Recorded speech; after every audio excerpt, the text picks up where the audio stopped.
కాశ్యపాన్వయ సంజాతం నారాయణ పదాశ్రితం శ్రీమన్నారాయణం వందే యతీశ్వర శ్రియాజుషం. అస్మద్గురుభ్యో నమః. వృచ్చికే రేవతీ జాతం కృష్ణమార్య గురోస్తుతం శ్రీనివాస కృపాపాత్రం వెంకటార్య గురుం భజే. అస్మత్ పరమ గురుభ్యో నమః. గార్గేయాన్వయ సంజాతం వెంకటార్య గురోస్తుతం వరదాచార్య సశిష్యం రామాచార్య గురుం భజే. అస్మత్ పితృభ్యో నమః. అస్మద్ గురుభ్యో నమః. శ్రీమతే రామానుజాయ నమః. శ్రీమన్నారాయణ చరణౌ శరణం ప్రపద్యే. శ్రీమతే నారాయణాయ నమః. శ్రీమన్నారాయణ చరణౌ శరణం ప్రపద్యే. శ్రీమతే నారాయణాయ నమః. మాతృభ్యో నమః. పితృభ్యో నమః.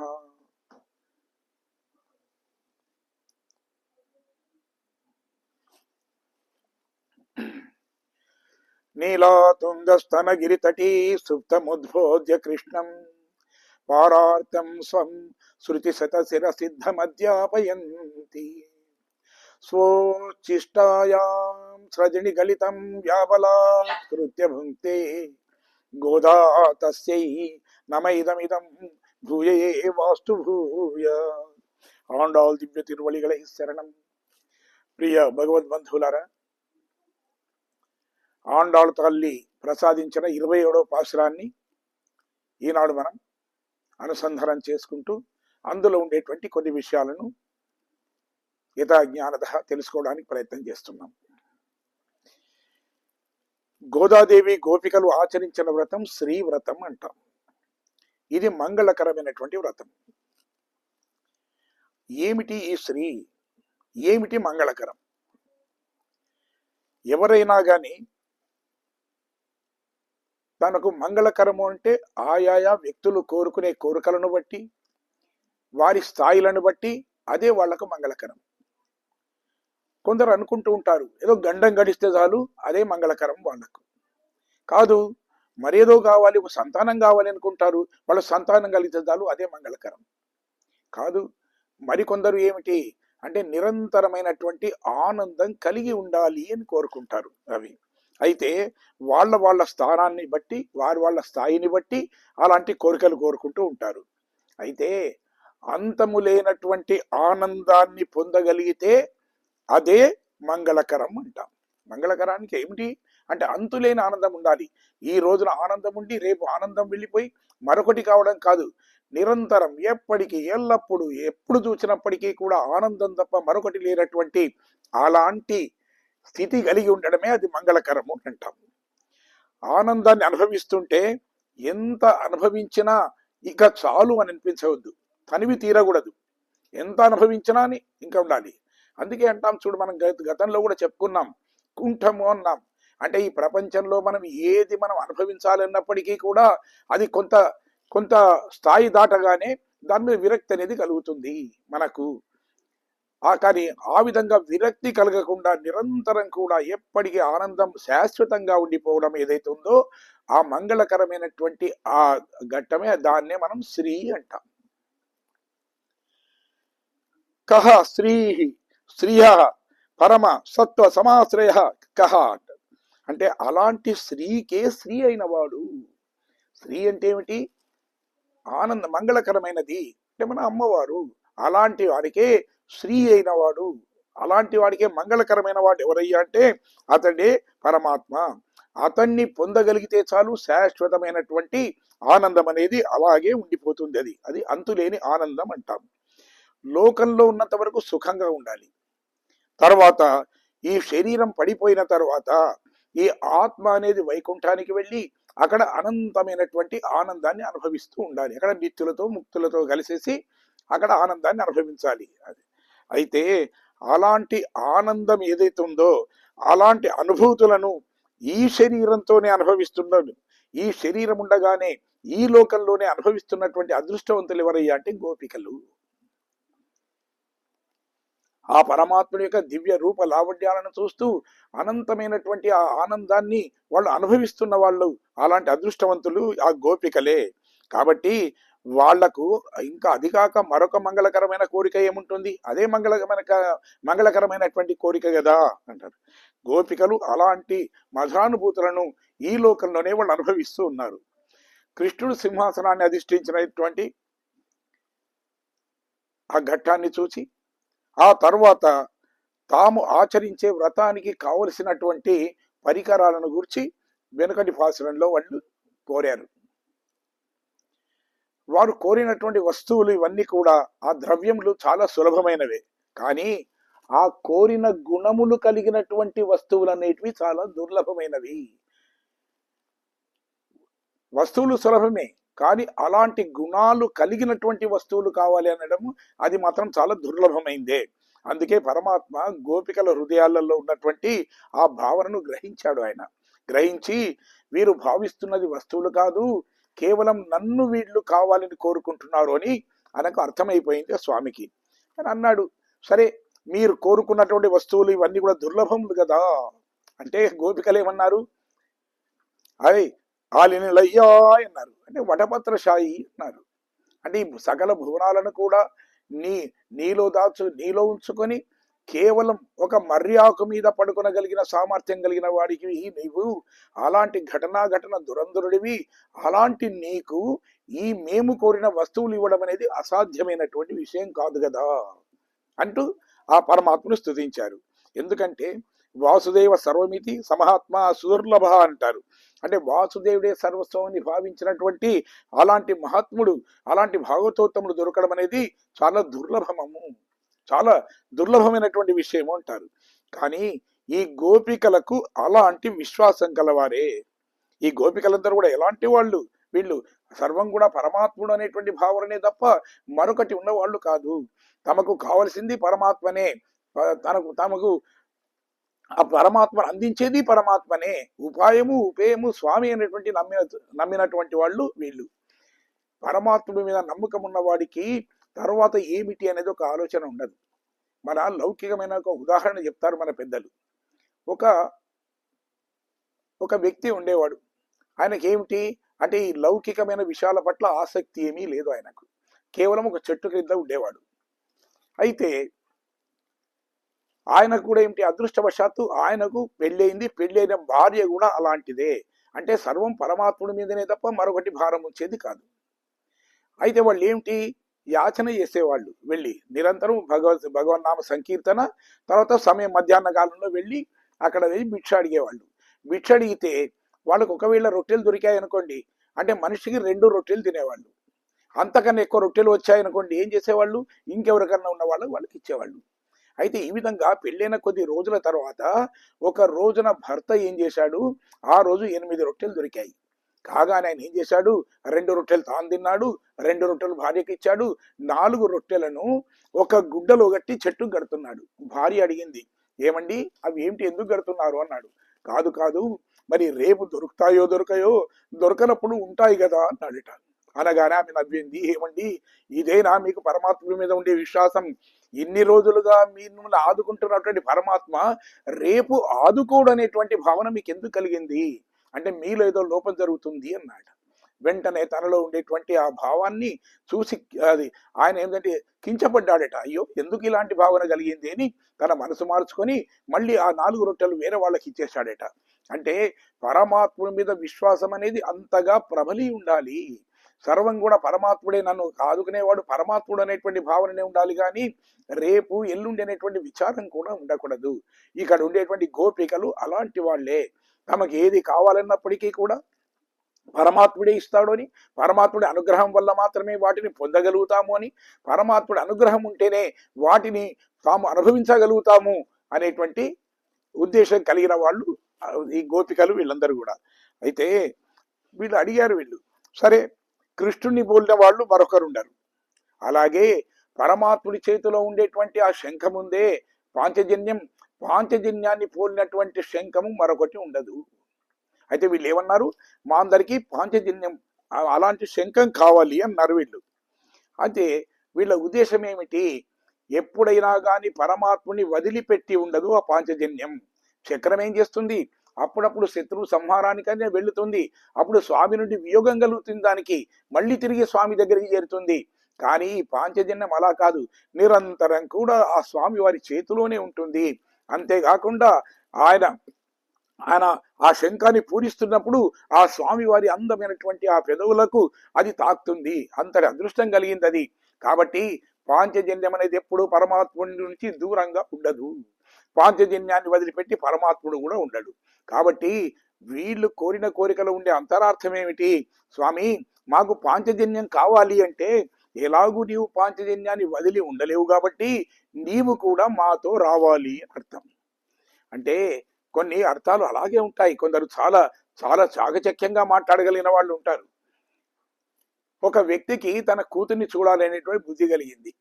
అల్లుడితోని, అల్లుడు మరి మా అమ్మాయిని తోలించంటే తోలిస్తాడో తోలించాడో. అయితే వాళ్ళకు ఒక చంటి పిల్లవాడు ఉన్నాడు. అది ఎవరికి? కూతురుకు, అంటే మనమడు ఉన్నాడు. కాబట్టి వీళ్ళు ఎవనాడు ఆ మామగారు చెప్పాడు అల్లుడితోని, అది అల్లుడు గారు అసలు మా మన్మణ్ణి చూడాలి అని చెప్పి నాకు మీ అత్తయ్యకు బాగా కోరికగా ఉందయ్యా, ఒకసారి మన్మణ్ణి పంపించరాదు అన్నాడు. అంటే పాలు తాగే మనమడు వస్తాడా? ఆమెను వదిలి తల్లి ఉంటుందా? కాబట్టి ఏమిటి, వెంట తప్పకుండా తల్లి కూడా రావాలి ఇక్కడికి.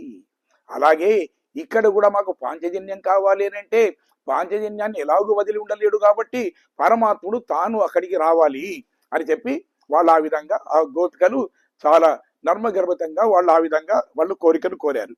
అయితే వీళ్ళు చాలా నిగూఢంగా మాట్లాడుతున్నారు గోపికలు. అంటే ఎలా వచ్చింది ఈ తెలివి?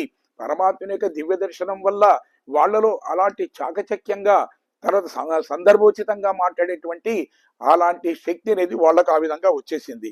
సరే, వేరే వాళ్ళకు చూస్తే ఏమిటి, మామూలుగా మాట్లాడుతున్నట్టే ఉంటుంది. కానీ వాళ్ళు మాట్లాడే మాటల్లోని అంతరార్థాన్ని గ్రహించాడు ఆ శ్రీకృష్ణుడు. అయితే వీళ్ళు కోరుతున్నది ఏమిటి అంటే, పరమపదంలో ఉన్నప్పుడు ఆ శ్రీమన్నారాయణుడు, మధురలో ఉన్నప్పుడు వాసుదేవుడు కృష్ణుడు, ఇక అర్చామూర్తిగా ఉన్నప్పుడు ఆయన అర్చామూర్తి. కాబట్టి 3 రూపాలు అతనివే. పరలోకంలో ఉన్న వాసుదేవుడైనా, మధురలో ఉన్నటువంటి కృష్ణుడైనా, లేదా రేపల్లిలో ఉండే కృష్ణుడైనా, లేదు ఇక్కడ అర్చామూర్తిగా ఉన్న అది ఆ పరమాత్ముడి యొక్క స్వరూపమే. కాబట్టి ఆయన అన్నాడు, మా దగ్గర ఉండేటువంటి శంఖాలు ఉన్నాయే, అంటే పరవాసుదేవుడుగా ఉన్నప్పుడు నా చేతిలో శంఖం ఉంటుంది, ఆ శంఖాన్ని మీకు ఇస్తాను మీరు కోరిన పాంచజన్యాన్ని. కృష్ణుడిగా ఉన్నప్పుడు కూడా నా చేతిలో ఉంటుంది కదా, ఆ పాంచజన్యాన్ని మీకు ఇస్తాను. ఇక ఆలయంలో అర్చామూర్తి దగ్గర ఉంటుంది కదా, ఆ శంఖాన్ని కూడా మీకు ఇస్తాను అన్నాడు. ఏమండి, అర్చామూర్తి దగ్గర శంఖం ఎక్కడిది అంటే మనం ఒకసారి ఆరోపాసనానికి మనం వెళ్ళాలి. ఆరోపాసనంలో మనకు ఏం చెప్తారు వాళ్ళు, గోపికను లేపుతూ అంటారు, పుల్లైరయిన్ కోయిలిల్ వెళ్ళై వెలిసింగన్ పెరరవం కేటిలయో అంటారు.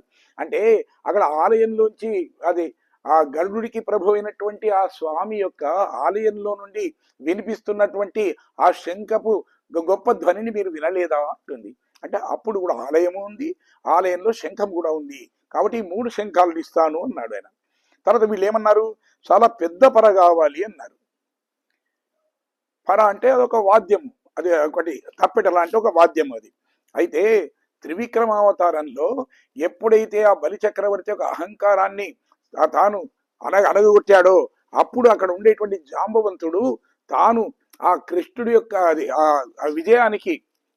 విజయానికి సూచకగా, ఆ పరమ నారాయణ యొక్క విజయానికి సూచకగా ఒక పెద్ద తప్పెట వాయించాడట. అది చాలా పెద్ద పర అంటారు అది. తర్వాత మరి రామావతారానికి వచ్చిన తర్వాత రావణాసురుణ్ణి అతన్ని సంహరించినప్పుడు ఆ విజయ సూచకంగా అప్పుడు కూడా జాంబవంతుడే మరొక పరను మ్రోగించాడు, అది అంతకన్నా పెద్ద పర. ఇక కృష్ణావతారంలో తాను ఉన్నప్పుడు ఈ కుంభ నృత్యము అని చేస్తారు వాళ్ళు. ఆ నృత్యాన్ని చేస్తున్నప్పుడు స్వామి తన మెడలో ధరించి దాన్ని వాయించాడట, అది అంతకన్నా పెద్ద పర. కాబట్టి సరే, మీరు పర కావాలి అన్నారు కదా, లోపల వైశాల్యం కలిగినటువంటి పెద్ద శబ్దం చేసేటువంటి అలాంటి పర కావాలని మీరు కోరినారు, కాబట్టి సరే ఈ 3 పరలను కూడా మీకు ఇస్తాను అన్నాడు. పర అంటే ఏమిటి? పర అంటే పారతంత్ర జ్ఞానము అని అర్థం. నేను అనేటువంటి అహంకారం లేకుండా, నాకుండేటువంటి శక్తులు కూడా పరిమితమైనవే, మొత్తాన్ని పరమాత్ముడే సర్వజ్ఞుడు, పరమాత్ముడే సర్వనియంత, పరమాత్ముడే అన్ని నాకు అని చెప్పి అలాంటి ఉద్దేశం కలిగి ఉండడాన్ని దాన్ని పరతంత్ర జ్ఞానము అని అంటాం. అలాంటి జ్ఞానం కలుగు. అయితే ఏముంటుంది, అలాంటి జ్ఞానంతోని ఆయన అజ్ఞానాన్ని పారదోలుతూ ఉంటాడు, పారతంత్ర ప్రాప్తి కలిగిస్తుంటాడు పరమాత్ముడు. త్రివిక్రమావతారంలో ఏమిటి, బలి చక్రవర్తి తనది కానిదంతా తనదేనటువంటి అహంకారంతోనుంటే అతని అహంకారాన్ని తొలగించి అతనికి పారతంత్ర జ్ఞానాన్ని కలిగించాడు. తరువాత రామావతారంలో తన రూపానికి వశం కాకుండా తానే గొప్పవాడినటువంటి అహంకారంతో అతనికి ఎంత అవకాశం ఇచ్చినప్పటికీ కూడా దాన్ని వినియోగించుకోకుండా రావణుడు ఎదిరిస్తే తనకుండేటువంటి శాస్త్ర ధర్మంతో తర్వాత అతనిలో ఉండేటువంటి అహంకారాన్ని తొలగించాడు, అతనికి పారతంత్ర ప్రాప్తి కలిగించాడు. ఇక కృష్ణావతారంలో తాను కేవలం మనుష్యుడిగానే ఉంటూ మానవత్వంతోనే అజ్ఞులైనటువంటి వారు ఎవరైతే ఉంటారో అలాంటి వాళ్ళ స్థితిని పొంది, అంటే చిన్న పిల్లవాడిగా తానుండి కంసుడిలో ఉండేటువంటి అహంకారాన్ని అంతా కూడా తాను తొలగించాడు ఆయన, అతనికి కూడా పారతంత్ర జ్ఞానాన్ని కలిగించాడు. ఆనాడు శ్రీరామచంద్రుడు తాను దివ్యాస్త్రాలను ప్రయోగించి ఆ రావణాసురుణ్ణి అంతం చేశాడు, అతనిలో ఉండేటువంటి అహంకారాన్ని తొలగొట్టారు. కానీ శ్రీకృష్ణుడు అలా కాదు, ఆయన ఏమిటి, తాను ఎలాంటి ఆయుధాలు కూడా లేకుండా కేవలం తన చేతులతోనే అంత బలవంతుడైనటువంటి దేవతలను కూడా ధిక్కరించి దేవతలందరినీ భయకంపితులను చేసినటువంటి కంసుడి లాంటి వాడిని తర్వాత ఆయన సులభంగా ఆయన అంతం చేశాడు. అది కాబట్టి అప్పుడు వాయించినటువంటి పర అనేది అంతకన్నా పెద్ద పర అంటారు. సరే, అది కూడా ఇస్తానన్నాడు. తర్వాత గోపికలు ఏమడిగారు, మరొకటి అంటే మంగళాశాసనం చేసేవాళ్ళు కావాలి అన్నారు. మంగళాశాసనం చేయాలంటే మనం ఏదైనా ఒక శుభమైన కార్యాన్ని చేయాలి అని అంటే మనం మంగళాశాసనాలు పెద్దల నుంచి తీసుకుంటాం. మనం ఎవరైతే పెద్దలు ఉంటారో వాళ్ళు మంగళాశాసనం మొదలు చేస్తేనే మన అన్ని కార్యాలను విజయాన్ని సాధిస్తామనేది అది మనకు శాస్త్రాలు చెప్తున్న మాట, అది నిజమైన మాట. అయితే ఇక్కడ వాళ్ళు కూడా శాసన పరులు అంటే మంగళాశాసనం చేయగలిగిన వాళ్ళు కావాలని కోరగానే సరే అన్నాడు ఆయన. అంటే మంగళాశాసనం చేయడానికి నిష్ఠత కలిగిన వాళ్ళు, అలాంటి సమర్థులు ఎవరయ్యా అంటే పెరియాళ్ళు వాళ్ళు, విష్ణు చిత్తుల వారు. ఆనాడు ఆ స్వామికే మంగళాశాసనం చేశాడు కదా ఆయన. రెండో వారు నమ్మాళ్ళు వాళ్ళు, వాళ్ళని శటగోపులు అని అంటాం మనం. కాబట్టి వారు అలాంటి వారిని ఇస్తా అన్నాడు శ్రీకృష్ణుడు. తర్వాత మళ్ళీ ఏమడిగారు, ఒక మంగళ దీపం కావాలి అన్నారు. మంగళ దీపం అని అంటే తన దేవేరి అంటే లక్ష్మీదేవినే ఇస్తా అన్నారట. అంటే లక్ష్మీదేవి కన్నా కూడా ఇంకా అంతకన్నా మంగళకరమైన దీపం ఏముంది, ఏమీ లేదు కదా అది.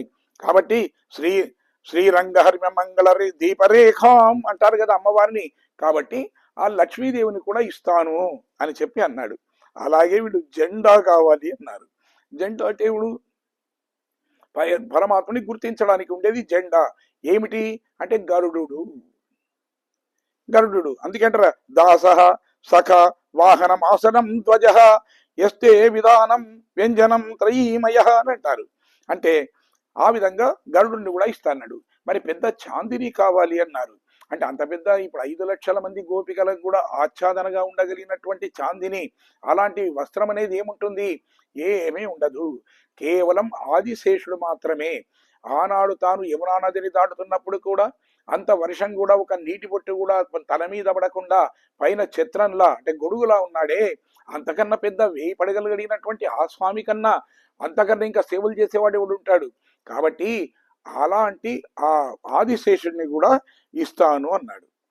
సరే మళ్ళీ అన్నాడు, సరే మీరు కోరినట్టు ఇవన్నీ ఇవ్వడానికి నేను సిద్ధమే, కానీ మీకు అర్హత ఉందా లేదా అది తెలుసుకోవాలి కదా అన్నాడు. అర్హత లేకుండా అవసరాన్ని మించి దానం చేయడం కూడా అది సరి అయింది కాదు, అది శాస్త్ర సమ్మతం కూడా కాదు కదా, అది అనర్థానికి దారి తీస్తుంది అన్నాడు కృష్ణుడు. వీరు అన్నారు, ఏమిటి స్వామి అలా అంటారు, ఏమిటి అర్హత ఏమిటి అనర్హత ఏమిటి ఇక్కడ అంటే ఆయన ఒక ఉదాహరణ చెప్పాడు. ఏమి లేదు, ధర్మరాజు రాజసూయాన్ని చేస్తున్నప్పుడు అందరినీ బ్రాహ్మణులను అందరినీ కూడా ఇతరులను అందరినీ కూడా అన్నార్థులందరినీ పిలిచి అందరికీ అన్నదానం చేశాడు ఆయన. తర్వాత ఏదైనా ఒక పని చేస్తున్నప్పుడు ఏం కావాలి, ఆ విషయంలో కొద్దో గొప్పనో జ్ఞానం ఉన్నవాడు లేదా నిష్ణాతుడైన వాడిని ఆ ఆ పనికి దానికోసం అని చెప్పి దాన్ని ఉంచాలి. సరే ఈ భోజనాల దగ్గర ఎవరు ఉండాలి, మరి వంటల దగ్గర ఎవరు ఉండాలి అంటే భీముడి కన్నా మించిన వాడు ఎవరు లేరు, నరభీమ శాఖ అభీమ పాకం అంటాం కదా. కాబట్టి సరే అంటూ భీమసేనుణ్ణి అక్కడ ఉంచాడు. భీమసేనుడు ఎలాగూ తనకు అప్పచెప్పారు కాబట్టి అందరూ కడుపు నిండా తినాలి అనుకున్నాడు. పాపం ఆయన గద పట్టుకొని అక్కడ ఉండేటువంటి బ్రాహ్మణ పంక్తిలో తిరుగుతున్నాడు. ఇది లడ్డూలు తిను, ఇది తిను, అది తిను, ఇది తిను, ఇది అంటే అయ్యా చాలు చాలు, లేదు లేదు తినాలి అని చెప్పే వరకు ఆ భీకరమైన ఆకారం, ఆ గద, ఆ బెదిరింపులు చూసి వాళ్ళు అవసరానికి మించి తిన్నారట. తిని అజీర్తి లేస్తే తెల్లవారి పిలిస్తే ఒక్కడూ రాలేదు. అప్పుడు అన్నాడు భీముడు, ఇదేమిటి బావా అన్నాడు కృష్ణుడితో. అన్నాడు, ఎందుకో నేను చెప్తాను, గంధమాదన పర్వతం మీద ఒక ఋషి ఉంటాడు, వెళ్ళి కలువు అన్నాడు. సరే అని చెప్పి వెళ్ళాడు. వెళ్ళే వరకు తిరగగా ఒక కనిపించాడు, బక్క జిక్కిపోయినటువంటి ఒక ఋషి కనిపించాడు. ఆయన చూసి నమస్కారం అనగానే ఒక్కసారి నోరు తెరిచి మాట్లాడకుండా వెళ్ళిపోయాడు. నోరు తెరవగానే విపరీతమైనటువంటి కంపు వాసన, గబ్బు వాసన నోట్లోంచి వచ్చింది, భరించలేంత వాసన. వెళ్ళిపోయాడు. తిరిగి వచ్చి అదే విషయం చెప్పాడు భీముడు. అన్నాడు, తెలుసా ఆయన ఎవరో తెలుసా, నీలాగే గతంలో కూడా అలాంటి అన్నదానమే చేశాడు, అవసరానికి మించి అందరికీ పెట్టాడు కాబట్టి వాళ్ళందరికీ వచ్చిన అజీర్ణము అనేది ఇప్పుడు ఆయనకు దాపురించింది. ఒకవేళ నీవు కూడా మళ్ళీ బలవంతం చేసి పెడితే నీ గతి అంతే అన్నాడు. అందుకని అవసరాన్ని మించి కూడా ఏది దానం చేయవద్దు, అర్హత లేని వాళ్ళకు కూడా ఇవ్వద్దు అని చెప్పి అంటారు కదా. అయితే అన్నారట స్వామి, మరి మాకు అర్హత అనర్హత అనేది ఏముంది అంటూ అంటూ మళ్ళా అన్నారు. సరే మీరు ఎప్పుడైతే మీరు ఈ విధంగా చేశారో అంటే మీరంతా నన్ను ఓడించారు మీరందరూ కూడా, సరే మేము నిన్ను కూడా ఓడిస్తాము అన్నాడు కృష్ణ పరమాత్మ.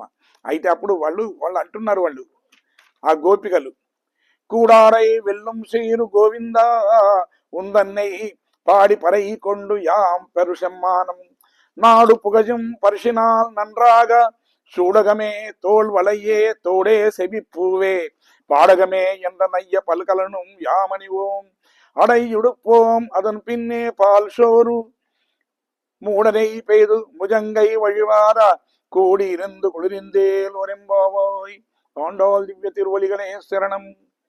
వీళ్ళు అంటున్నారు, కూడారై వెల్లం సీరు గోవిందా అంటున్నాడు. అంటే కూడని వారిని జయించు స్వభావం కలిగిన వాడా అంటున్నారు.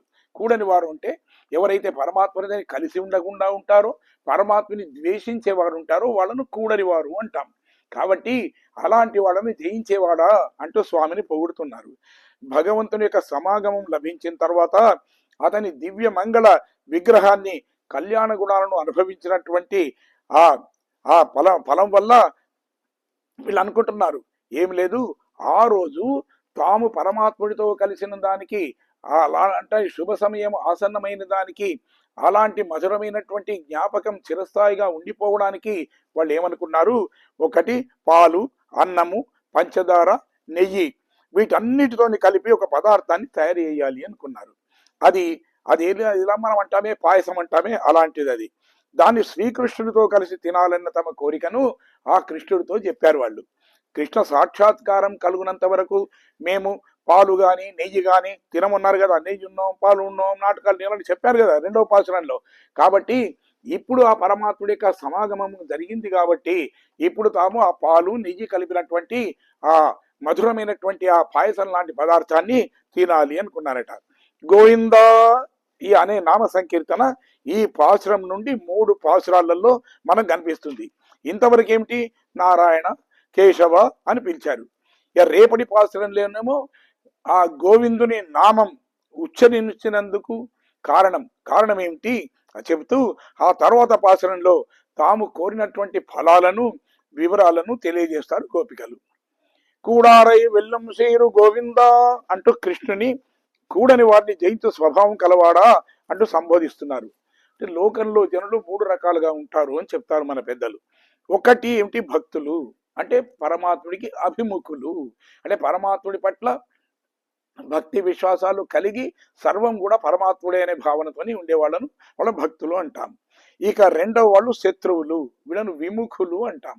అంటే పరమాత్ముడితో ఎప్పుడు నెయ్యానికి బదులు కయ్యంతోనే పరమాత్ముడిని ఏదో చెయ్యాలి అనేటువంటి దురుద్దేశం కలిగిన వాళ్ళు, వీళ్ళు శత్రువులు అంటాం. తర్వాత తటస్థులు అంటాం, ఉదాసీనుడు, వీళ్లకు భక్తి ఉండదు, శత్రుత్వం ఉండదు. ఆ విధంగా తటస్థంగా ఉండిపోయే వాళ్ళు కూడా ఉంటారు. 3 రకాలుగా ఉంటారు వీళ్ళు. అయితే పరమాత్ముని చమత్కారం ఏమిటి అంటే శత్రువులే కాదు, మిత్రులు కూడా విముఖులుగా అవుతారట. అంటే భక్తి కలిగిన వాళ్ళు కూడా పరమాత్ముని దగ్గరికి వెళ్ళడానికి ఒక్కొక్కసారి భయపడతారట, దూరంగా జరిగిపోతారట. ఎందుకంటే తమలో ఉండేటువంటి నైత్య భావం, అంటే పరమాత్ముడు చాలా గొప్పవాడు, మేము చాలా తక్కువ స్థాయి కలిగిన వాళ్ళం కదా అనేటువంటి భావన అనేది పరమాత్ముని దగ్గరికి వెళ్ళడానికి సంశయించేట్టుగా అది చేస్తుందట. అందుకే ఆళ్వార్లు, ముఖ్యంగా యామనాచార్యుల వాళ్ళు అంటారు, భగవంతుని చూసి ఆయన సమాగమం కావాలి అనుకుంటాడు, పరమాత్ముడితో అతను అనుబంధం ఏర్పడాలి అనుకుంటాడు. కానీ వెంటనే ఆయనకు ఆ ఆ తనలో ఉండేటువంటి నైత్యభావం అనేది స్ఫురణకు వచ్చి అంటాడు, స్వామి, నా వంటి నీచుడు, నా వంటి నిర్దయుడు, నా వంటి అపవిత్రుడు, నా వంటి నిర్లజ్జుడు వీళ్ళున్నారే, అలాంటి వాళ్ళు నీ పరిజన పరివారం లోపల నీ పరిజన భావం కోరుకోవడం అనేది ఇది సబబైంది కాదేమో అంటాడు. అంటే దానికి నేను అర్హుడను కానేమో అని చెప్పి ఆ విధంగా అంటాడు. కాబట్టి అట్టి వారిని ఏం చేస్తాడు పరమాత్ముడు, తనకుండేటువంటి సౌశీల్యము చేత, అంటే తాను ఎంత గొప్పవాడైనప్పటికీ కూడా సామాన్యుడి దగ్గరికి వెళ్ళి అతన్ని పరామర్శించి అతని హృదయాన్ని కరిగించి అతన్ని తన వైపు తిప్పుకునేటువంటి ఏ ఆ శక్తి ఉందో దాన్ని మనం సౌశీల్యం అంటాం. అలాంటి సౌశీల్యంతో అలాంటి వాళ్ళను తన దగ్గరగా చేర్చుకుంటాడు ఆ పరమాత్ముడు. ఇక గోపికలు ఉన్నారే, వీళ్లకు ప్రణయ రోషం కల్పించి, అంటే ప్రణయము అని అంటే మనం అనేది మొన్న చెప్పుకున్నాం, మనం శృంగారం అనేది 2 రకాలు అని, అమలిన శృంగారము, మలిన శృంగారం అని. మలిన శృంగారం అంటే దేహానికి దేహానికి మధ్య ఉండే బంధం, అమలిన శృంగారం అంటే ఆత్మకు పరమాత్ముడికి మధ్య ఉండేటువంటి ఆ బంధం అంటాం. అయితే ఆ విధంగా ఆత్మకు పరమాత్ముడికి మధ్యన ఉండేటువంటి ఏదైతే ఆ విశిష్టమైనటువంటి ఒక బంధం ఉందో అలాంటి బంధం అంటే ప్రణయ రోషాన్ని వాళ్ళలో కనిపించేసి, ఆ విధంగా అయ్యో వారు లేనిది నేను కూడా ఉండలేను అనేటువంటి భావన కల్పించి, పరమాత్మ లేకపోతే మేము కూడా ఉండలేము అనేటువంటి భావన వాళ్ళలో కల్పించి ఆ విధంగా వాళ్ళను అనుగ్రహిస్తాడు స్వామి. ఇక మాత్సర్యం కలిగిన వాళ్ళు ఎవరైతే ఉంటారో, అంటే ద్వేషం కలిగిన వాళ్ళను తన పరాక్రమంతో చేయిస్తాడు. ఆనాడు రామచంద్రుడు ఏ విధంగానైతే సత్యేన లోకాంజయతి దీనాన్ దానేన రాఘవ గురువును శుశ్రూషయ శాస్త్రవాన్ యుధిధానుష అని ఆ విధంగా అందరినీ ఏ విధంగా అయితే రామచంద్రుడు జయించాడో అదే విధంగా పరమాత్ముడు అలాగే అందరినీ కూడా తన వైపు తిప్పుకుంటాడు. ఇవన్నీ పరమాత్మ యొక్క కళ్యాణ గుణాలే ఇవన్నీ. కాబట్టి ఆ గుణముల చేతనే అందరినీ జయిస్తాడు. కాబట్టి కూడని వారు ఎవరైనా ఉన్నప్పటికీ కూడా వాళ్లను జయించి తనవారుగా చేసుకునేటువంటి అలాంటి శక్తి కలిగిన వాడు పరమాత్ముడు ఆయన. అందుకనే వీళ్ళు అంటున్నారు, స్వామి, నీవు ఎవరైతే కూడని వారున్నారో వాళ్లను జయిస్తావు, కానీ మేము అలాంటి వాళ్ళం కాదు కదా. అది అంటే అన్నాడు, కాదు కాదు, మీరు కోరుకొమ్మనగానే మీరు కోరుకున్నారు. అవి ఏమిటి అంటే నాకు సంబంధించినటువంటి అన్ని వస్తువులను కూడా మీరు కోరుకున్నారు. ఏమిటి అంటే మహాలక్ష్మిని కోరుకున్నారు, అనంతుణ్ణి కోరుకున్నారు, గరుడుని కోరుకున్నారు, ఆళ్వార్లను కోరుకున్నారు, శంఖాలను కోరుకున్నారు. ఇవన్నీ మీవిగా చేసుకున్నారు కదా, అంటే మమ్మల్ని ఓడించావు కదా మీరందరూ. కాబట్టి సరే, ఇప్పుడు నేను మిమ్మల్ని ఓడిస్తాను అన్నారు. అంటే స్వామి, కూడని వాళ్ళు ఎవరైతే ఉన్నారో వాళ్లను ఓడించడం నీ స్వభావం, కానీ మేమంతా కూడా నీ పాద దాసులం కదా, కాబట్టి కూడిన వాళ్ళం కదా, కాబట్టి మా మీద ఎందుకు, కూడని వాడే మీ యొక్క గుణాలకు మీ యొక్క శక్తికి వశులవుతుంటారు. కాబట్టి నీవు ఏది చేసినప్పటికి కూడా మాకు ఇష్టమే.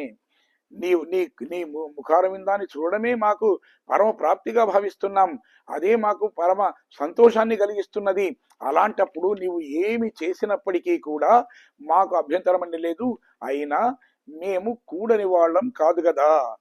అంటే పరమాత్మ ఏమిటి, కూడను అంటే ఎవరైతే నీతో కలవను అంటారో, నీతో సఖ్యం లేకుండా శత్రుత్వాన్ని మేము సాధిస్తామని అనుకుంటారో అలాంటి వాళ్ళను కూడా మొదలు వాళ్ళకు అవకాశం కల్పిస్తాడట మారిపోవడానికి.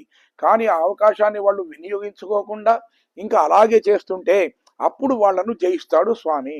అంటే రావణాసురుడి వద్దకు ఆంజనేయుని పంపించాడు, అంగదుణ్ణి పంపించాడు రాయబారిగా. అతనిలో మార్పు తీసుకొని వచ్చి అతడు శరణాగతుడైతే అతన్ని రక్షించాలి అనుకున్నాడు. కానీ ఎన్ని చేసినప్పటికీ కూడా అహంకారాన్ని వదిలినటువంటి ఆ రావణాసురుణ్ణి చివరకు తన శక్తి చేత, తన బాణముల చేత ఆయనను ఓడించాడు. ఎలా ఓడించాడు అంటే రథాన్ని, అక్కడ అశ్వాలను, వీటన్నిటిని కూడా నాశనం చేశాడు. అంత రథాన్ని నుగ్గు నుగ్గు చేసేశాడు.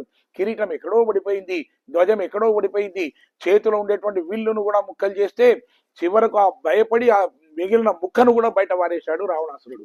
అంటే అంతటి ప్రతాపాన్ని చూపించి ఆ విధంగా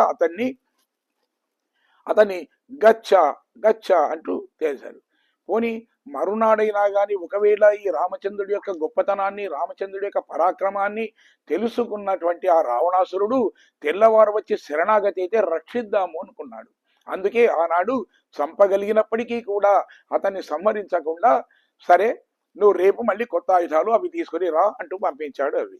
అయితే కానీ అతనిలో అహంకారం అనేది తగ్గిపోలేదు కాబట్టి అహంకారాన్ని తగ్గించడానికి ఆ విధంగా రావణాసురుణ్ణి జయించాడు ఆయన. తనతో చేరని వారిని జయిస్తాడు, చేరిన వారికి రక్షణ కల్పిస్తాడు స్వామి. అతని ఏమిటి, ఆర్తజన రక్షణనే అతని యొక్క ధ్యేయం కదా. భక్తులను రక్షించడం కన్నా ఇంకా మరొకటి ఏమీ లేదు కదా ఆయనకు. అందుకనే మరి పోని రావణాసురుడిని సంహరించాడు. కానీ రావణాసురుడి తమ్ముడైనటువంటి విభీషణుడు వచ్చి శరణాగతి అయితే అతనికి లంకా నగరానికి ఆయనను రాజును చేశాడు. కూడనటువంటి రావణాసురుని తన శాస్త్రవంతో, అంటే తన ధనుర్బలంతో జయించి, తర్వాత మరి విభీషణుడు ఆయనను ఎలా జయించాడు అంటే తనలో ఉండేటువంటి ఆర్ద్రత, కరుణతోని, దయతోని అతన్ని జయించేసి అతన్ని రాజుగా చేశాడు ఆయన. పాండవుల దగ్గరికి వచ్చినప్పుడు కూడా, మరి పాండవుల దగ్గరికి వచ్చిన తర్వాత ఏం చేశాడు ఆయన, దుర్యోధన్ని తాను జయించాడు. అంటే యుద్ధంలో నిజానికి విజయాన్ని సాధించడానికి పరిపూర్ణమైనటువంటి కృప అనేది కృష్ణుడిదే. కృష్ణుడు లేకపోతే భారత యుద్ధమే లేదు, భారత యుద్ధంలో అసలు పాండవులకు విజయమే లేదు, ఇదందరికీ తెలుసు. మరి ఆ విధంగా దుర్యోధనుడిని, తనతో కూడను అన్నటువంటి దుర్యోధనుని జయించి చివరకు తలవారైనటువంటి కూడినటువంటి పాండవులకు ఆ రాజ్యాన్ని అప్పగించాడు. పరమాత్ముడు మిత్రులనైనా శత్రువులనైనా అందరినీ కూడా తన వశం చేసుకుంటాడు ఆయన. అంటే చూడండి, ఆయన కళ్యాణ గుణాలకు వశులు కాని వాళ్ళంటూ ఎవరు ఉండరు. నిజానికి శూర్పణఖ ఉంది, ఆమె రాక్షసి. ఆమెకు అంటే భవబంధాలు కానీ అవి కానీ ఇవి కానీ వాళ్ళకు ఉండేటువంటి క్రూరత్వంతో కూడుకున్నవి ఉంటాయి. మనలాగా ఆ సౌహార్ద్రంతో ఉన్నటువంటి ఉండవు. అయినప్పటికీ కూడా ఆ రామచంద్రుడి యొక్క అందాన్ని చూసినటువంటి ఆమె అందానికి వశమైపోయింది. ఆమె అయిపోయి తరుణవు రూప సంపన్నవు అంటుంది. అంటే ఆ విధంగా ఆమె అతని రూపానికి వశమైపోయింది ఆమె. తర్వాత గుహుడితోని, ఈ వానరులతోనూ వీళ్ళతోనే కలిసి ఉన్నాడు. దానికి కారణం ఏమిటి, అతనిలో ఉండేటువంటి సౌశీల్యమే. ఇతడు చిన్న ఇతడు పెద్ద అనేటువంటి భేదభావం లేకుండా అందరితోని కలిసి ఉండేటువంటి సహజ లక్షణం కలిగిన వాడు కాబట్టి దాన్ని సౌశీల్యము అన్నాము. ఆశ్రితులైనటువంటి భక్తుల కంటే శత్రువులకే ఎక్కువ సుఖము ఉంటుంది. ఎందుకంటే అక్కడ చెప్తారు, శత్రువులకు ఏమిటి అంటే అతని యొక్క బాణపు దెబ్బలు శరీరానికి తాకుతాయి. కానీ భక్తులకు అలా కాదట. పరమాత్ముడు అప్పుడప్పుడు చేసే పరీక్షల వల్ల తాము ఎంత పిలిచినప్పటికీ కూడా పరమాత్ముడి దివ్య దర్శనం కాకుండా పడే హృదయ వేదనలు చూస్తుంటే ఎలా అంటే ఆ ములుకులు ఏవైతే ఉంటాయో అవి హృదయంలో కూర్చున్నట్టయి. కేవలం శత్రువులకు ఏమిటి, శారీరకమైనటువంటి హింసనే. కానీ భక్తులకు అలా కాదు, మానసికంగా హింస జరుగుతుందట. ఇది హృదయంలో జరిగేటువంటి దీనికి అసలు మందు అనేది లేదు. శ్రీకృష్ణుడు గొల్ల పిల్లలతోని గోపికలతోనూ కలిసి ఉండడం, మమకారం పెంచుకోవడం, ఇవన్నీ కూడా సౌశీల్యమే. తర్వాత అహంకారం కలిగినటువంటి వాళ్ళందరినీ లొంగ తీసుకొని వాళ్ళను కూడా ఆ విధంగా లొంగ తీసుకోవడం కూడా నిజానికి ఏమిటి అంటే మమకారం పెంచుకోవడం, వాళ్ళ మీద గొల్ల పిల్లలతోని వీళ్ళతోని కలిసి ఉండడం, అహంకారం కలిగిన లొంగ తీసుకొని ఈ వాత్సల్య సౌశీల్యాలు ప్రదర్శించడం వాళ్ళ దగ్గర కూడా, ఇవన్నీ ఏమిటంటే పరమాత్ముడి యొక్క సౌశల్యానికి ఇవన్నీ సంకేతాలు. గోవిందనామం భగవంతుడికి అత్యంత ప్రీతి. ఎందుకంటే గో అంటే గోవులు, భూమి, వేదములు, ఇంద్రియాలు అని, వింద అంటే రక్షించేవాడు అని. ఈ బిరుదు అనేది ఇంద్రుడు ఇచ్చాడు కాబట్టి అది ఇది భక్తులు పెట్టిన దానికన్నా తాను కష్టపడి సంపాదించుకున్న బిరుదు కాబట్టి పరమాత్ముడికి గోవిందనామం అంటే చాలా ఇష్టమట. ఎప్పుడైనా అంతేకాకుండా కృష్ణుడు ఎప్పుడైనా కానీ ఇంటికి ఆలస్యంగా వస్తే యశోద అడిగేది, ఏంట్రా నాన్న ఎందుకు ఆలస్యమైంది అని అంటే ఏదో చెప్పేవాడట. అమ్మ అమ్మ, ఆ నల్ల గోవుందే అది కొంచెం తప్పిపోయిందమ్మా ఏటో, దాన్ని వెతకడానికి ఆలస్యమైంది అనేదట. అంటే తాను గోపికలతో తాను కలిసి ఉన్నటువంటి సమయాన్ని ఆ విధంగా ఆమెకు చెప్పకుండా ఆ సమయం ఎందుకు ఆలస్యమైంది అని ఆ ఆమె కోపం నుండి రక్షించేటివి గోవులు కాబట్టి గోవులు అంటే అతనికి చాలా ప్రేమ. అందుకే అంటారు, స్వామి అలాంటి గోవులని రక్షించిన వాడివి నువ్వు. ఆ గోవులు ఎలాంటివి, అసలు కూడి ఉండాలా కూడి ఉండవద్దా అనేటువంటి జ్ఞానం కూడా లేనివి అవి. అలాంటి వాటి మీదనే నీ వాత్సల్యం చూపించావే, అలాంటిది మమ్ములను దూరం చేస్తావా అంటే వాటి మీద చూపించినటువంటి ఔదార్యం ఏదైతే ఉందో దాన్ని మా నుండి స్వామి దూరం చేస్తావా? మేము కూడాలన్న భావన కలిగినటువంటి ఆశ్రితులం కదా, నీతో కలిసి ఉండాలన్న వాళ్ళమే కదా అంటారు. అంటే గోపికల యొక్క కలయికకు గోవులు ఘటికులు. ఘటికులు అంటే ఏమిటి? ఇద్దరి మధ్యన సంబంధాన్ని కలిపేవారు. అలాగే పరమాత్ముడికి ఉన్న తర్వాత ఈ అది ఉండేటువంటి భక్తులకు మధ్యన కూడా ఆచార్యులు ఘటికులు. కాబట్టి అలాంటి ఆచార్యులు అంటే కూడా పరమాత్ముడికి అత్యంతమైనటువంటి ప్రేమ. మానవులకు శరీరము, బుద్ధి, మనస్సు, ఇంద్రియాలు, వేదాలు ఇవన్నీ ఇచ్చినప్పటికీ కూడా అసలు ఉండేటువంటి మూర్ఖ పట్టుదలతోని మేము చేరము అని అనుకుంటారు. అంటే పరమాత్మకి చెందిన వాళ్ళము కాము అనేటువంటి అహంకారంతో ఉంటారు. అలాంటి వాళ్లను తన శౌర్యం చేత వశపరుచుకుంటాడు పరమాత్మ. ఇక గోపికలను తమ సౌందర్యం చేత వశపరుచుకుంటే ఉదాసీనులు ఉంటారే, అంటే ఇటు భక్తులు కాని వాళ్ళు అటు శత్రువులు కాని వాళ్ళు ఉంటారే, అలాంటి వాళ్లను నిర్హేతుక జాయమాన కటాక్షంతో వాళ్ళను వశంపరుచుకుంటారట. నిర్హేతుక జాయమాన కటాక్షము అంటే ఒక హేతు అంటూ ఏమి లేకుండానే, అయ్యో వాళ్ళు ఏమిటి పరమాత్మని ప్రార్థించారా, వాళ్ళు తపస్సు చేశారా, లేదా మరేదన్నా చేశారా అనేది కాకుండా కేవలం వాళ్ళ మీద అనుకోకుండా ఎలాంటి కారణం లేకుండా వాళ్ళ మీద తన దయను ప్రసరింపజేసి అలాంటి వాళ్ళను కూడా తన వశం చేసుకుంటాడు స్వామి. అందుకే నాస్తికులను కూడా పరమాత్ముడే రక్షకుడు. మనం అనుకుంటాం మన నాస్తికులు ఉన్నారంటే వాళ్ళు కూడా పరమాత్ముడే, ఆయన్నే రక్షకుడుగా ఉంటాడు. అలిగిపోయినటువంటి కొడుకును సాటుగా ఉండి తండ్రి ఏ విధంగా రక్షిస్తాడో అలాగే పరమాత్ముడు కూడా వాళ్ళు తనను ప్రార్థించినప్పటికీ తన ఉనికిని గుర్తించినప్పటికీ కూడా తాను ఆ విధంగా రక్షిస్తూ ఉంటాడు. ఉందన్నై పాడి పరై కొండు అంటాడు. అంటే నిన్ను పాడి నిన్ను కీర్తించి పరానువాద్యాన్ని పొందాలి అంటారు. అంటే హిరణ్యకశిపుని కాలంలో హిరణ్యకశిపాయ నమః అని తప్ప మరొకటి ఉండేది కాదు.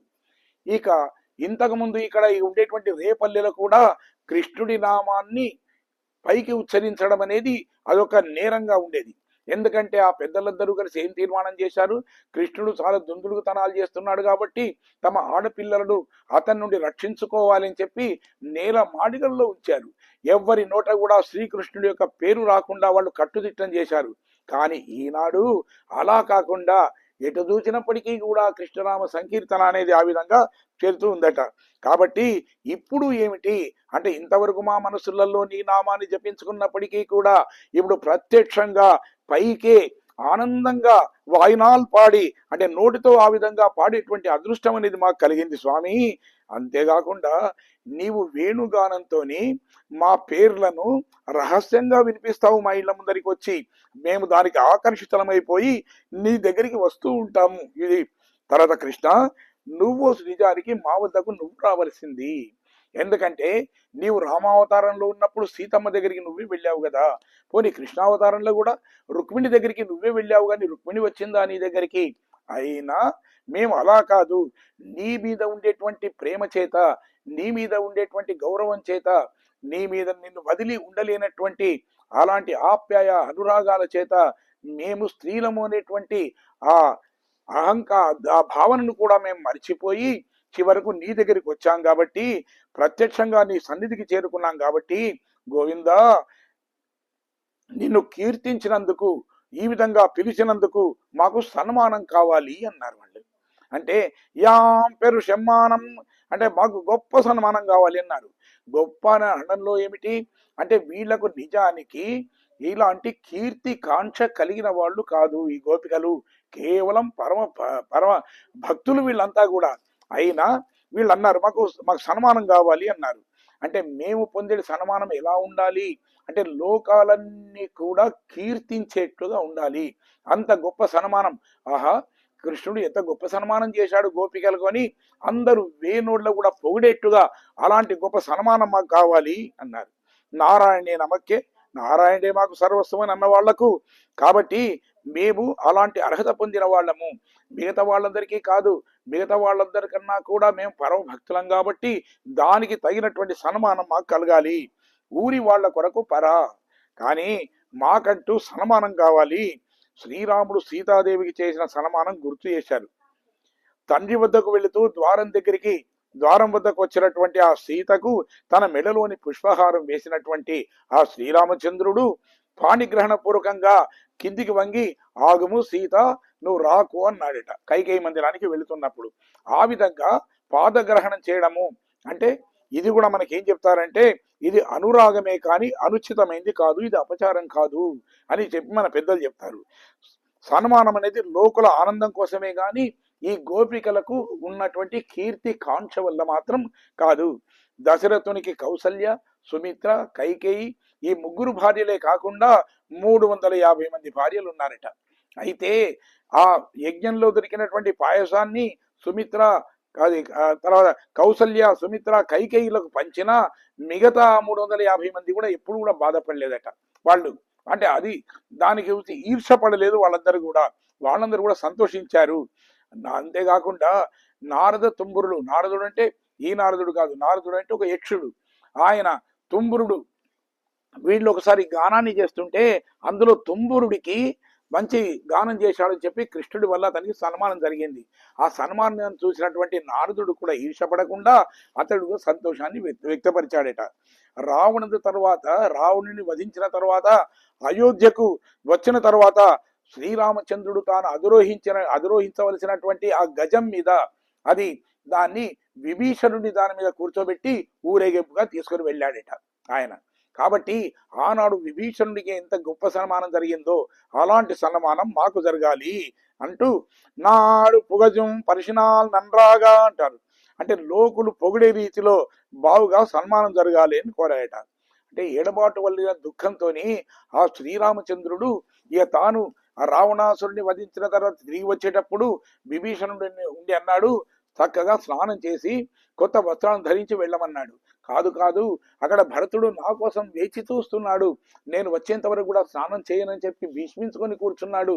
కాబట్టి నేను వెళ్ళి అక్కడ ఆ భరతుడు స్నానం చేసిన తర్వాత అప్పుడు నేను స్నానం చేస్తాను అన్నాడట. అలాగే ఇప్పుడు ఇక్కడ కూడా ఇంతకాలం కూడా పరమాత్ముడి కోసం వేచి ఉండి తాను స్నాన వ్రతాన్ని చేస్తున్నారు కాబట్టి తాము స్నానం చేసిన తర్వాతనే పరమాత్ముడు కూడా స్నానం చెయ్యాలి అనే అభిప్రాయాన్ని వీళ్ళు వ్యక్తపరిచారు. అయితే అంతేకాకుండా ఒక రోజున ద్వారకా నగరానికి అక్కడ అర్జునుడు ద్రౌపది వచ్చారట. వచ్చిన తర్వాత అదే సమయంలో సంజయుడు వస్తున్నాడు. ఆ వచ్చేవరకు అక్కడ ఉండేటువంటి ఆ స్థితి ఎలా ఉంది, అక్కడ అర్జునుడి తొడ మీద తన తలను పెట్టుకొని, ఒడిలో తలను పెట్టుకొని అతని పాదాలను సత్యభామ ఒడిలో పెట్టుకొని కృష్ణుడు పడుకున్నాడట. ఆ దృశ్యాన్ని సంజయుడు వస్తుంటే వీళ్ళు సంజయుడు వస్తున్నాడు అన్నారు. చూడని అన్నాడు కృష్ణుడు. ఎందుకంటే వచ్చి సంజయుడు చూసి ఈ వార్తను వెళ్ళి దుర్యోధనుడికి చెప్పాడట. అక్కడ ఓహో, అర్జునుడికి కృష్ణుడికి ఎంతటి మైత్రి, అర్జునుడి ఒడిలో తలబెట్టుకొని కృష్ణుడు ఆ విధంగా ముచ్చటాడుతున్నాడు, కాబట్టి కృష్ణుడు అర్జునుడి పక్షంలో ఉన్నాడు, విజయం కూడా మరి అర్జునుడిదేనేమో అన్నాడట. అంటే ఆ విధంగా.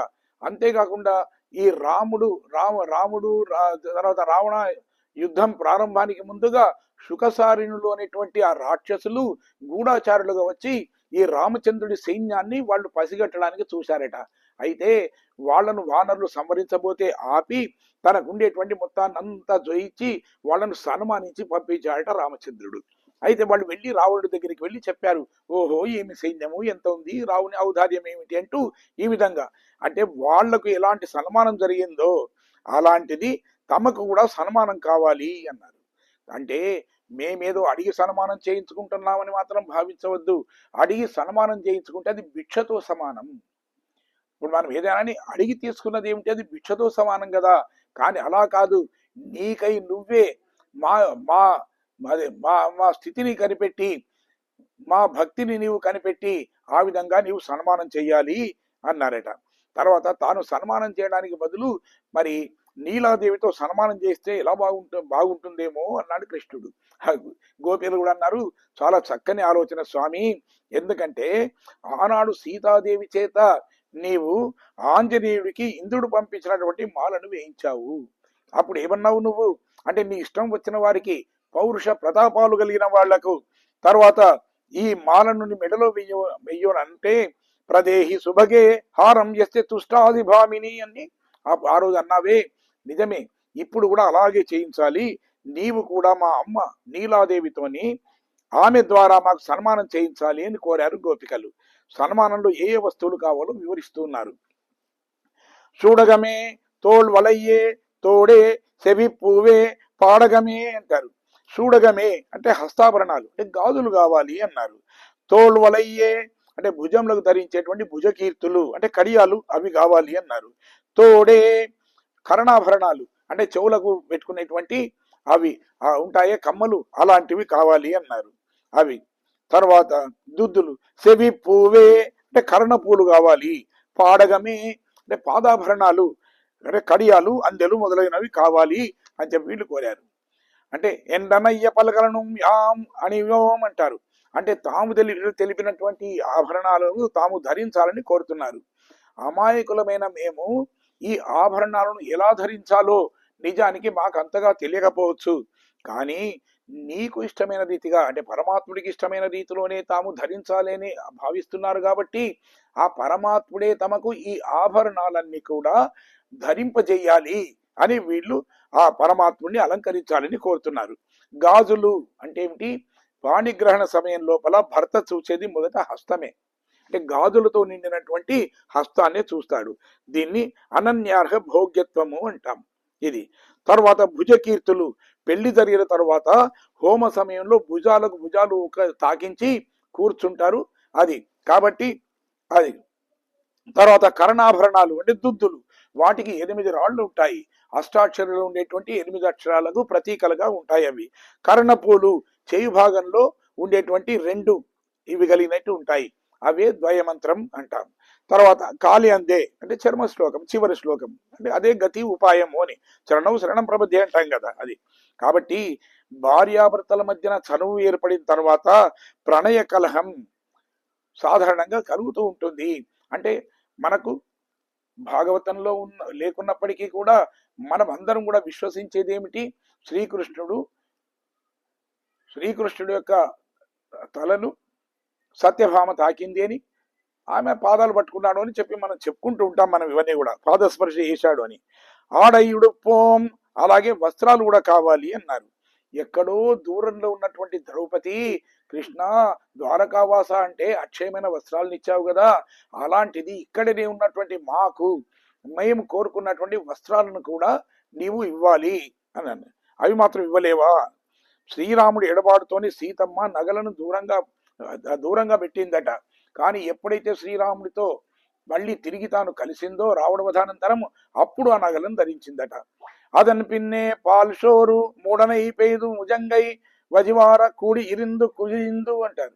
అంటే పాలు, అన్నము, తర్వాత ఇవన్నీ మునుగునట్లుగా నెయ్యి పోసి వండినటువంటి ఆ పదార్థాన్ని, ఆ పాయసాన్ని మోచేతి వెంట ఈ విధంగా నెయ్యి కారుతూ ఉంటే కృష్ణునితో కలిసి తినాలని కోరుకుంటున్నారట. అంటే ఇవన్నీ ఏమిటి అంటే ముక్తాత్మ పొందేటువంటి ఆనందాలు. ఈ శరీరాన్ని వదిలినటువంటి ఆత్మ ముక్తాత్మగా ఆ వైకుంఠానికి వెళ్ళి ఆ స్వామి వారితో కలిసి పొందేటువంటి ఏదైతే ఆ అతిశయమైనటువంటి ఆనందాలు ఉన్నాయో అవన్నీ కూడా ఇక్కడే వీళ్ళు పొందాలి అని గోపికలు కోరుకుంటున్నారు. ఇంతకాలము పాలు, నెయ్యి ఇవేమి కూడా అనుభవించనందువలన నెయ్యి ఇవన్నీ కూడా విపరీతంగా ఉన్నాయట. కాబట్టి ఆ విధంగా పాలలోనే ఉడికించి నెయ్యి, అన్నం కూడా కనిపించకుండా నెయ్యిని పోసి ఆ తర్వాత ఆ విధంగా ఉండేటువంటి పాయసాన్ని కృష్ణుడితో కలిసి వాళ్ళందరూ అంటే ఒకరి భుజాలకు ఒకరు తాగుతూ ఉండగా, అంటే కృష్ణుడి భుజానికి అందరి భుజాలు తాకుతూ ఉండగా వాళ్ళు దాన్ని అనుభవించాలని కోరుతున్నారు. ఏంటంటే అది ఎలా సాధ్యము, కృష్ణుడు ఒక్కడే కదా అంటే, కాదు కాదు, ఆయన ఎన్ని రూపాలు ధరించగలుగుతాడు, నారీ నారీ నడవమురారి హరి హరికి నడవబోయారి అన్నట్టు అంతమంది, ఎంతమంది గోపికలు ఉంటే అంత అన్ని రూపాలను ధరించి అందరి భుజాలను తాకుతూ కూర్చున్నాడే, అలాంటి అనేక రూపాలు ధరించినటువంటి ఆ కృష్ణుడి చుట్టూనా తాను కూర్చొని అలాంటి దాన్ని ఆరగించాలి అనేది వీళ్ళ యొక్క కోరిక. ఇది కేవలం భగవత్ కైంకర్యమే పాలు అంటారు. అంటే భగవత్ ముఖోల్లాసమే నెయ్యి, మనది కైంకర్యం, కావలసింది పరమాత్మ సంతోషము అని అంటాం. అంటే కైంకర్యం అనేది స్వస్వరూప జ్ఞానము, భగవత్ ముఖోల్లాసము అనేది పరమాత్మ స్వరూప జ్ఞానము. భగవత్ ప్రీతికే గాని మన తృప్తి కోసం అనేది మనం ఎప్పుడు కూడా ఆ పరమాత్ముడికి ఎలా సేవ చేయమో గోపికలు కూడా అలాగే కేవలం తమ తృప్తి కోసమని కాకుండా భగవంతుని ముఖోల్లాసం కోసం అని చెప్పి ఈ వ్రతాన్ని చేస్తూ ఉన్నారు. అతని ముఖోల్లాసం కోసమే ఈ పాయసాన్నాన్ని భక్షిస్తూ ఉన్నారు. శాస్త్రుని శాశ్రుతే సర్వాన్ కామాన్ బ్రహ్మణ విపచ్యుత అని సర్వేశ్వరుడితో కలిసి అతని కళ్యాణ గుణానుభవాన్ని అనుభవించడమే ముక్తుడు పొందేటువంటి ఆ ఆనందం, బ్రహ్మానందం. ముక్త పురుషుడు విరిజా నదిని దాటగానే అక్కడ ఉండే అతివాహకులు అక్కడ మంగళతూర్య రవాలతో వచ్చి ఏ విధంగా అతన్ని ఆహ్వానిస్తూ ఉంటారో అదే విధంగా ఇక్కడ కూడా అలాంటి గొప్ప సన్మానం వీళ్ళకు జరగాలి, అలాంటి స్వాగతం వీళ్ళకు లభించాలి అని చెప్పి అదే సన్మానం, ఆభరణాలు, వస్త్రాలు, అప్సర స్త్రీలు ఇవన్నీ అతనికి ఏ విధంగా ముక్త పురుషుడు అలంకారాలు చేస్తారో అదే విధంగా ఇక్కడ పరమాత్ముడి చేత అలంకరణలు తాము పొందాలి అని చెప్పి ఈనాటి పాసురంలో వీళ్ళు కోరుకుంటూ ఉన్నారు. వారి కోరికలను పరమాత్ముడు ఎలా నెరవేరుస్తాడు అనే విషయాన్ని మనం రేపటి పాసురంలో మనం తెలుసుకోవడానికి మనం ప్రయత్నం చేద్దాం. మంగళం కౌసలేంద్రాయ మహనీయ గుణాత్మనే చక్రవర్తి తనూజాయ సార్వభౌమాయ మంగళం వేద వేదాంత వేద్యాయ మేఘశ్యామలమూర్తయే పుంసాం మోహన రూపాయ పుణ్యశ్లోకాయ మంగళం. ఓం శ్రీం నారాయణ చరణౌ శరణం ప్రపద్యే. శ్రీమతే నారాయణాయ నమః.